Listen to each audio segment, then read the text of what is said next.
tout le monde, j'espère que vous allez bien. Je suis tellement heureuse de vous retrouver en vidéo, posée comme ça. Vous savez que c'est le type de vidéo que j'adore. Ça fait un moment qu'on s'est pas retrouvés sur cette chaîne. J'ai mis du temps et on va en parler aujourd'hui. Trouver mon rythme, ce que j'avais envie de vous proposer, comment le faire. Arrêter de me mettre la pression sur le rythme de vidéo, la fréquence et surtout faire du contenu qui me plaît profondément. Je vous ai donné la possibilité de me poser vos petites questions sur Instagram et je me suis dit que c'était un bon moyen de faire un retour. J'aime bien entre deux périodes de vidéos revenir comme ça avec un moment où on se pose, où on parle, où on fait un petit point. C'est quand même 10 ans maintenant que je suis sur les réseaux et forcément on grandit, on évolue. J'ai plein de projets, plein de nouvelles choses dont j'aimerais vous parler et je trouve que ce format-là est un format que j'adore. Déjà, j'espère que vous allez bien, vraiment. Je sais qu'on papote beaucoup avec pas mal d'entre vous sur Instagram. J'ai pris la résolution, j'en ai parlé dans les vlogs, de répondre à tous mes messages Instagram, du moins d'essayer. J'ai repris il y a quelques temps. Parfois, je coupe les réponses aux stories parce que c'est le week-end et que j'ai vraiment envie de profiter et de ne pas louper vos messages. Mais globalement, j'essaie vraiment de garder ce lien et c'est hyper important en fait. J'avais délaissé cette partie-là il y a quelques temps et je suis très contente d'être revenue à cette façon de pouvoir lier et connecter avec vous. J'ai les petites questions qui ont été sélectionnées par Eve sur l'iPad. Je me suis dit que c'était sympa de les découvrir au fur et à mesure. On va commencer avec la partie YouTube, puis on parlera un peu business, on parlera de mon nouveau projet et on finira avec la vie perso. Il y a une question qui est beaucoup revenue à laquelle je vais répondre très sincèrement et très honnêtement. La première question, qui n'est pas vraiment une question, qui est plutôt un petit message, mais j'ai eu beaucoup de retours dans ce sens, donc je pense que c'est pour ça que Eve l'a sélectionné. On veut des vlogmas pour Noël. Déjà, merci beaucoup. C'est une période que moi aussi j'adore regarder les vlogs, mais c'est vrai que cette année il n'y aura pas de vlogmas. Le côté vraiment quotidien, c'est quelque chose que j'ai plus envie de m'imposer en fait, en termes de rythme, en termes de ce que j'ai envie de partager sur les réseaux. C'est hyper important pour moi en fait de toujours allumer la caméra avec l'envie de vous transmettre quelque chose et pas parce que je dois le faire. Donc il y aura des vlogs, il y en a toujours, hein. Vous avez vu qu'en ce moment j'aime bien ce format là et ça va continuer. Cette année pas de vlogmas, mais plein d'autres choses. Est-ce qu'un jour tu pourras nous parler de la thérapie que tu as fait avec Samuel dans les grandes lignes? Alors oui, c'est une des vidéos qui sort très prochainement. À l'heure où je tourne cette vidéo, on tourne demain la vidéo avec Samuel concernant notre thérapie de couple. C'est vraiment un sujet que j'ai envie d'aborder sur les réseaux. Vous savez qu'en ce moment, je vous parle de plus en plus de développement personnel. Souvent sur Instagram, je vous dis qu'il y a beaucoup de choses sur ce sujet-là et pas forcément des trucs que je trouve parfois pertinents, peut-être très clichés comme façon de dire les choses, mais c'est quelque chose pour moi qui peut changer une vie et c'est fondamental de commencer à aborder ces sujets-là autour aussi du couple et de la famille et parfois de relations amicales, etc. Parce qu'en fait, c'est un retentissement qui est tel que ça implique et ça impacte forcément tous les pans de votre vie. Et avec Samuel, on a suivi une thérapie de couple il y a maintenant un bon moment, hein, je crois même plus d'1 an, et ça nous a sauvé notre vie de couple, ça a changé beaucoup de choses pour nous et donc ça arrive très prochainement. Une autre question concernant les futurs contenus, ton top 5 de tes meilleurs livres de développement personnel. Pourquoi ça concerne mes futurs contenus? C'est parce que c'est la vidéo qui arrivera juste après celle-là, donc voilà, restez connectés. Dès la semaine prochaine, vous aurez donc cette vidéo sur mon top 5. Alors c'est très difficile parce que je trouve que c'est hyper personnel, difficile de dire voilà c'est mon top 5 et ce sera votre top 5. Pas du tout, je pense que vraiment c'est quelque chose qui se vit à l'intérieur de soi. Moi j'en ai lu beaucoup, j'ai même une bibliothèque maintenant dans mon bureau, voilà, donc je consulte très régulièrement ces livres que je vois comme des outils, mais je vais vous présenter en tout cas dans la prochaine vidéo les 5 qui vraiment pour moi, pour un commencement, pour un début, sont hyper intéressants et qui me marquent encore aujourd'hui et que parfois je relis. Je pense que ça c'est le signe, en tout cas quand on relit un livre qu'on a déjà lu, qui nous a impacté et qu'on a envie encore de s'en nourrir. Donc voilà, ce sera le sujet de la prochaine vidéo. On va passer maintenant à la partie plus business.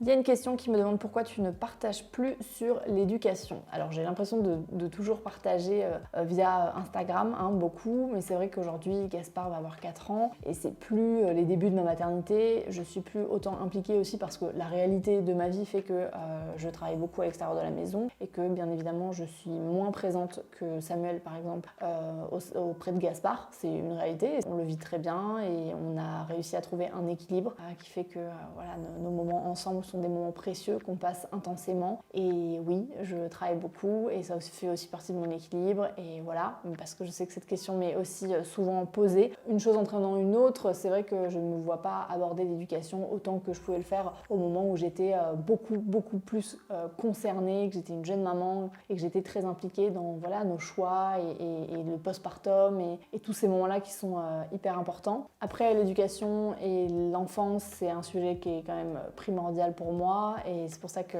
je suis très heureuse de pouvoir l'annoncer sur YouTube, mais je suis ambassadrice d'une association qui s'appelle l'Enfant Bleu, qui est une association qui œuvre auprès des enfants qui ont été victimes de maltraitance et d'adultes aussi qui ont été victimes enfants de maltraitance. Voilà, c'est une super association, vraiment, je les soutiens et toutes les actions qu'on va pouvoir mettre en place pour rapporter des fonds et pouvoir continuer cette lutte contre la violence, ça va être extrêmement important pour moi et j'espère que vous vous sentirez concernés parce que les adultes de demain sont les enfants d'aujourd'hui qu'il faut protéger. Donc je suis toujours très engagée sur ces sujets-là. Souvent j'en parle beaucoup avec vous par message privé et c'est toujours un plaisir d'aborder ces sujets. Mais c'est vrai que c'est Samuel aujourd'hui qui est très engagé sur le sujet et même d'un point de vue politique, il est vraiment dans une optique de faire changer les choses et je sais qu'il va y arriver parce qu'il est incroyable. Mais voilà, aujourd'hui, la réalité fait que je partage moins sur ce sujet, mais je n'en suis pas moins concernée. Comment se passe ton développement personnel avec ton coach? Alors je pense que tu parles de Roger, j'en ai parlé un petit peu sur les réseaux sociaux, parfois dans les vlogs. J'ai été suivie pendant 6 mois par Roger, qui est un coach axé sur le business, donc pour les entrepreneurs. J'ai commencé mon coaching en mars dernier, à un moment où en plus dans l'entreprise il y a eu beaucoup de changements et ça a complètement changé et bouleversé ma vision des choses, mon état d'esprit. C'est pas du tout un coach qui va me dire quoi poster sur les réseaux sociaux, quel sujet aborder, comment le faire et tout. Pas du tout. Il s'est jamais immiscé par exemple dans mon contenu, ce genre de choses. Ça va vraiment être un travail sur l'état d'esprit, sur la structuration de l'entreprise, sur le rôle aussi que moi je veux avoir en tant que chef d'entreprise, mais aussi en tant que membre, partie intégrante de cette équipe, qui est quand même une équipe, vous le voyez, hyper soudée, où on a des liens parfois très forts qui dépassent de toute façon la dimension professionnelle. Et il m'a aidé à structurer tout ça, à me dire que c'était possible en fait de continuer ce lien-là, que des liens humains forts et intimes ne sont pas incompatibles avec une vie de travail, et surtout à me positionner sur comment est-ce que moi je veux agir dans ma société, ne plus être au service de mon travail, mais que mon travail soit à mon service. Et ça c'est quelque chose que j'avais pas du tout intégré, qui pourtant est fondamental. Donc on a vraiment travaillé tout ça, on a travaillé sur la structure des différentes entreprises, le rôle de chacun et surtout ma place, ce que j'aimais faire. Et en fait, quand il m'a posé la question, j'étais tellement dans une période où j'étais éparpillée dans plein de tâches différentes, plein d'activités différentes, que j'ai été incapable de me poser réellement la question de savoir qu'est-ce que profondément j'aime faire dans toutes mes activités. Avec ce coaching-là qui a été révélateur, j'ai pu vraiment poser des mots sur ce que je souhaitais faire et aujourd'hui ça me guide. C'est vraiment une vision qui est hyper importante pour moi dans mon travail. Et donc voilà, je sais par exemple que moi j'adore les lancements de projets, donc dès qu'il y a un lancement de projet, un renouveau, etc., je mets les mains dans le cambouis, j'y suis à fond, ça me dérange pas de faire plein de petites tâches qui sortent, on va dire, de mes tâches habituelles. C'est vraiment ce que j'aime, ça m'anime. Et une fois que le projet il est lancé, hop, je passe à autre chose. Et il y a ce côté aussi créativité, c'est pour ça aussi que je reprends les vidéos, le côté transmission avec le podcast, avec tout ce que j'ai envie en fait de faire vivre à travers mes contenus. Et ça, d'avoir pu poser des mots et de me dire qu'aujourd'hui, voilà, en ma vision et le tableau final de mon business dans 3 mois, 5 ans, 10 ans est clair en fait, est défini. Et je sais où je vais et c'est ce que m'a apporté ce coaching. Et franchement, voilà, ça a été merveilleux. Je le conseille à tous mes amis entrepreneurs, vraiment, on n'imagine pas à quel point ça peut changer. Te vois-tu ouvrir des bureaux dans d'autres villes de France? Alors pour l'instant c'est pas prévu, on est très bien près de Montpellier, on est très bien dans ces bureaux-là, on a envie, et moi je pense que ce sera dans 2 ans, mon gros changement c'est qu'on va acheter nos bureaux. Je vois très bien ce que je veux faire, j'ai envie d'avoir une espèce de maison un peu, voilà, où on pourrait travailler tous ensemble et à la fois shooter dans des environnements qui nous ressemblent pour Cracotte, voilà, j'ai envie de créer cet endroit-là. Donc non, c'est pas prévu de mettre les bureaux dans d'autres villes. Par contre, concernant Cracotte, c'est vrai qu'on réfléchit de plus en plus à faire des petits pop-up stores dans d'autres villes pour vous rencontrer, pour vous permettre de toucher les produits, de voir un petit peu la qualité et surtout de vous rencontrer. Ta plus belle réussite de 2021? Alors ma plus belle réussite, je pense que c'est lié au coaching que j'ai pu faire avec Roger. Ça a été vraiment de trouver ma place, de structurer une équipe qui est vraiment à la fois hyper performante et en même temps tellement humainement singulière. Je pense que ça, d'un point de vue professionnel, c'est vraiment ma plus belle réussite. Et d'un point de vue personnel, c'est vraiment le côté harmonie en fait familiale. On a vraiment vraiment trouvé, je trouve, un équilibre, autant avec Samuel, avec Gaspard, même Samuel avec Gaspard, qui fait en sorte que tout ça puisse fonctionner et que chacun trouve son équilibre, sa place, et c'est fondamental. Donc voilà, je dirais que 2021, c'est surtout ça. Comment restez-vous toujours aussi motivé dans vos entreprises? Je crois que ça, c'est la passion, ça ne s'explique pas. Je suis née pour entreprendre, hein, c'est un peu cliché de dire ça, mais vraiment, j'ai ce goût-là de développer des projets qui me ressemblent, qui puissent animer d'autres personnes, de faire vivre cette vision à une équipe, d'avancer ensemble, voilà, d'innover dans certaines choses. Franchement, ça fait partie de moi, de mes valeurs fondamentales. Donc la motivation suit parce qu'en fait, je suis alignée avec ce que je fais. Et bien sûr, il y a des moments difficiles, l'entrepreneuriat, souvent on en discute avec certaines d'entre vous en DM, et c'est vrai que je le dis souvent, hein, c'est des montagnes russes émotionnelles, mais on y prend goût. Voilà. On va passer maintenant au projet dont je vous parle en ce moment dans les vlogs. C'est un projet que je développe avec Mathilde. Donc Mathilde qui est psychologue, avec qui je tiens le podcast Salut ça va. Et c'est d'ailleurs un podcast qui arrive en décembre pour la saison 2. Je ne sais pas s'il y aura la question, mais voilà, je le dis. La nouvelle saison arrive en décembre et ça va être vraiment une superbe saison parce que enfin on vous accueille à notre micro. Bref, je change pas de sujet, mais toujours est-il qu'on a un projet toutes les deux qui est une plateforme de développement personnel en ligne avec un coaching, en fait, une formation qui va permettre de transmettre tous nos outils, à la fois moi mes outils personnels que j'ai pu développer au fur et à mesure des années, qui m'ont aidé bien sûr dans mon entreprise, mais aussi dans mon équilibre personnel, et également, et c'était hyper important, les connaissances scientifiques de Mathilde, qui est vraiment très tournée vers les neurosciences, et les connaissances aussi universitaires et professionnelles du fait qu'elle soit psychologue et qu'elle a plein d'outils qui sont hyper pertinents à transmettre. Donc on a développé ce projet-là et l'idée c'est de ne pas développer ça dans l'ombre et vous faire un gros teaser en mode projet secret et tout. J'ai vraiment voulu sortir de ça et vous amener dans ce projet-là parce que je vous partage aussi cette phase de l'entrepreneuriat. Donc dans les vlogs, vous voyez l'avancée de ce projet. On vous a dévoilé le nom, donc Take Care avec un K, et également l'univers graphique avec les couleurs. Voilà, si ça vous intéresse, je vous laisse aller voir les vlogs, mais l'idée c'est qu'en début d'année prochaine, on puisse accompagner certains d'entre vous à se découvrir, à découvrir des outils qui peuvent peut-être changer votre vie et changer votre état d'esprit. C'est vraiment l'idée. On n'est pas du tout sur une psychothérapie, on ne traite pas du tout de pathologie, on est vraiment sur du développement personnel et c'est un projet qui est hyper stimulant et j'ai trop hâte. Voilà.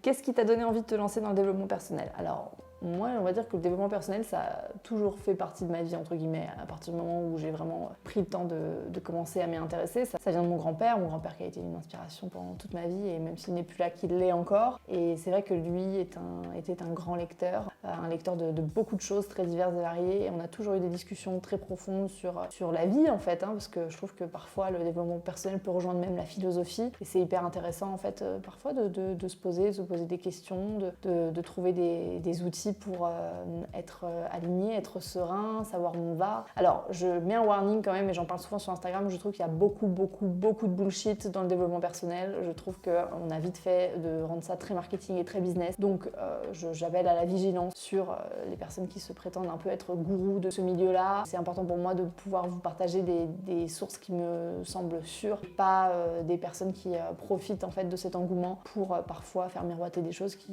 peuvent être dangereuses en fait. Tomber dedans parce que je suis persuadée que finalement c'est aussi un moyen de pouvoir travailler sur soi, et quand on travaille sur soi et qu'on est plus serein, plus heureux, plus en paix avec soi-même, on a la possibilité de transmettre et de s'ouvrir aux autres. Et c'est dans cette idée-là en fait, on a souvent tendance à croire que travailler sur soi et dire qu'on s'aime, c'est égoïste, mais en fait ça n'a rien d'égoïste parce qu'une personne qui est en confiance, qui est bien avec soi-même, c'est une personne qui peut s'ouvrir aux autres, qui peut partager, qui peut aider, qui peut être dans l'empathie, et ça on en manque cruellement je trouve dans notre société. Donc ta plateforme de développement personnel sera-t-elle payante? Donc je pense que tu parles de Take Care. Oui, bien sûr, c'est évident que tout travail mérite rémunération, et on travaille vraiment très dur pour vous faire quelque chose de qualité. Donc bien sûr que la formation sera payante. Après, c'est un investissement, et Take Care, l'objectif, c'est vraiment de rassembler une communauté qui est persuadée que le développement personnel est le meilleur investissement qu'ils puissent faire dans leur vie, parce qu'investir sur soi, c'est investir sur un domaine qui ricoche forcément sur tous les domaines de sa vie. Ça ne veut pas dire que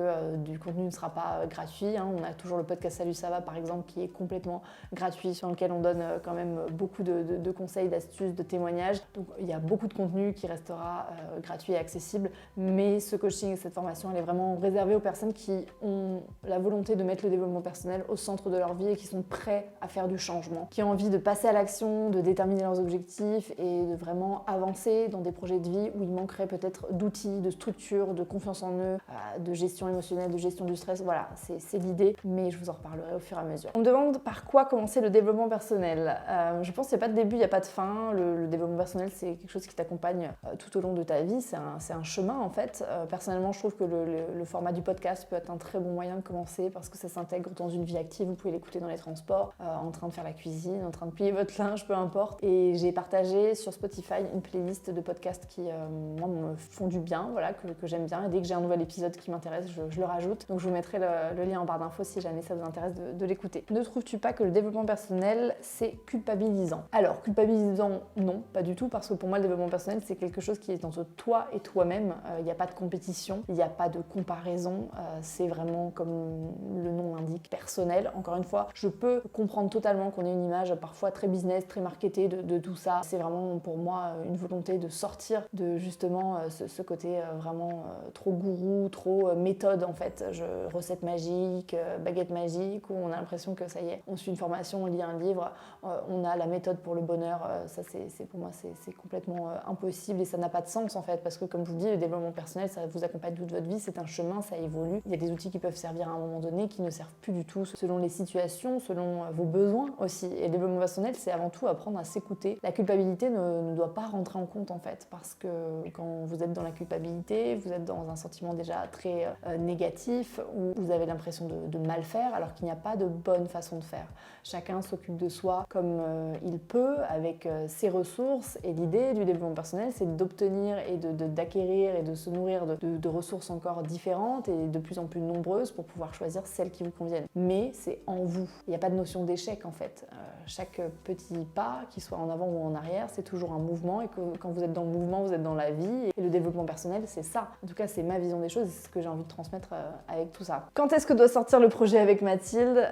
On est sur une sortie, comme je vous disais, début 2022. Donc voilà, en attendant, vous suivez toutes nos aventures sur les vlogs. C'est vraiment un moyen pour moi de vous amener là-dedans. Et j'ai mis un petit hashtag TakeCare 2022. Quand vous cliquez sur ce hashtag sur YouTube, vous retrouvez tous les vlogs où on parle du projet. Voilà, c'est une manière pour moi de vous permettre de suivre ça plus simplement. Et enfin, les deux dernières questions qui concernent la vie perso. Je me demandais comment tu arrives à trouver un équilibre entre le pro, le perso, le sport. C'est une question qui revient souvent. Alors déjà, l'équilibre, encore une fois, c'est propre à chacun. Ce qui va paraître équilibré pour moi va paraître déséquilibré pour d'autres. Ça dépend de vos valeurs, de la façon dont vous avez envie de gérer votre vie, de votre vision des choses aussi. Personnellement, oui, je me sens très alignée, je me sens très bien dans la vie que je mène actuellement parce que j'ai trouvé un équilibre. Cet équilibre, il se trouve encore une fois en travaillant sur ce qu'on veut vraiment, sur les choses qui sont importantes pour vous. Et d'un point de vue professionnel, j'ai dû me faire aider. Et maintenant, c'est vrai que tous ces outils-là, tout ce qu'on a mis en place me permet aujourd'hui de savoir poser mes limites. Donc par exemple, il y a quelques semaines, je vous ai dit, voilà, là je mets off les réseaux sociaux pour le week-end. Et ça m'a permis d'avoir un temps hyper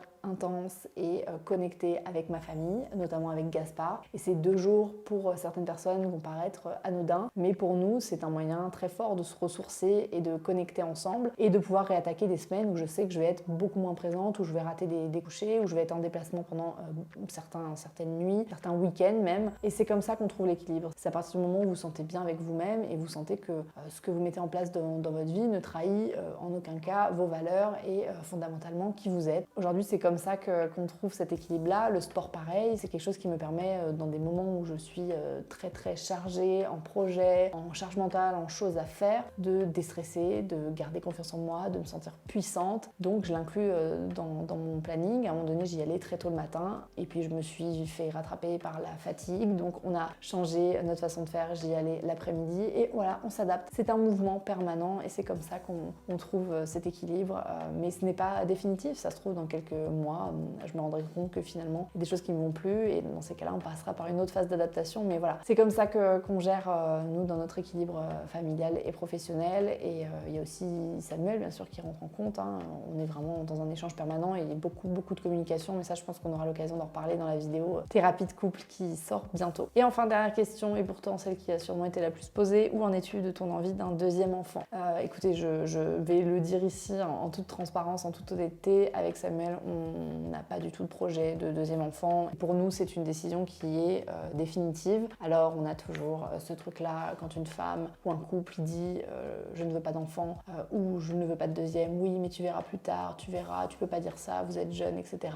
Bon, moi, j'aimerais qu'on se passe de ce genre de commentaires parce que chacun chemine voilà, comme il le souhaite. Nous, on a trouvé cet équilibre, justement, cet équilibre qui est précieux et on ressent pas du tout le besoin ni l'envie. On est vraiment bien, en fait, comme ça. Et autant Samuel que moi, on est arrivé à un point de notre vie où, dans le futur, dans notre vision, dans nos projets, le fait d'agrandir la famille n'en fait pas partie. Voilà, donc actuellement, c'est ma position et peut-être que je changerai, peut-être pas. Mais voilà, c'est très clair pour nous et c'est une envie et un accord commun. Donc c'est le plus important finalement puisque ça nous concerne tous les deux.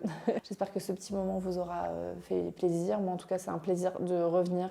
Je me sens trop bien, trop chill. C'est vraiment un plaisir de revenir papoter avec vous et j'ai très envie de pouvoir vous proposer du contenu comme j'en ai envie et en fonction de mes inspirations et de ce que j'ai envie de vous partager. Des vidéos plus posées, plus brutes et qui reflètent ce que j'ai vraiment envie de vous partager sur les réseaux sociaux. J'espère que c'est un contenu qui pourra vous plaire. J'ai hâte en tout cas de vous présenter tout ça. Je vous mets tout ce dont je vous ai parlé en barre d'informations. N'hésitez pas à aller faire un tour et je vous dis à très bientôt pour de nouvelles aventures. Je vous embrasse, prenez soin de vous. À très vite. Ciao, ciao.